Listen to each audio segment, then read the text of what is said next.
ఆంధ్రప్రదేశ్ మాజీ ముఖ్యమంత్రి వైసీపీ అధినేత వైఎస్ జగన్మోహన్ రెడ్డి విదేశీ పర్యటనకు సిబిఐ కోర్టు గ్రీన్ సిగ్నల్ ఇచ్చింది. ఈ నెల 20 నుంచి మే 15వ తేదీ ఆయన యూకే పర్యటనకు వెళ్లేందుకు షరతులతో కూడిన అనుమతిస్తూ శుక్రవారం తీర్పు వెలువరించింది.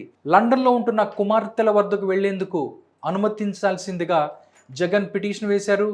ఏటా ఆయన కోర్టు అనుమతితో వేసవి కాలంలో 2 లేదా 3 వారాలు కుమార్తెల వద్దకు వెళుతున్నారు.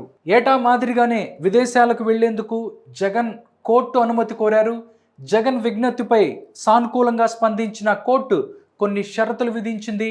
₹1,00,000 పూచీకత్తు చెల్లించడంతో పాటు పర్యటనకు సంబంధించిన పూర్తి షెడ్యూల్, బస చేసే హోటళ్లు లేదా నివాస వివరాలు, అక్కడ ఉపయోగించే ఫోన్ నెంబర్లు, ఈమెయిల్ అడ్రస్లను ముందుగానే సమర్పించాలని చెప్పి స్పష్టం చేసింది. విదేశాల నుంచి తిరిగి వచ్చిన వెంటనే కోర్టుకు హాజరు కావాలని లేదా వ్యక్తిగతంగా హాజరు కాలేని పక్షంలో వీడియో కాన్ఫరెన్స్ ద్వారా విచారణ ఎదుర్కోవాలని చెప్పి స్పష్టం చేసింది.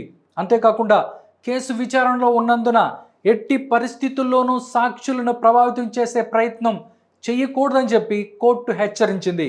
గతంలో కూడా జగన్ విదేశాలకు వెళ్లేందుకు కోర్టు అనుమతి తీసుకున్నారు.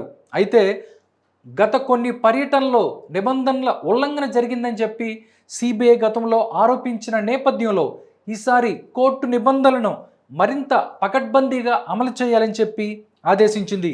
తాజా ఉత్తర్వులతో జగన్ విదేశీ పర్యటనకున్న అభ్యంతరాలు తొలగిపోయాయి.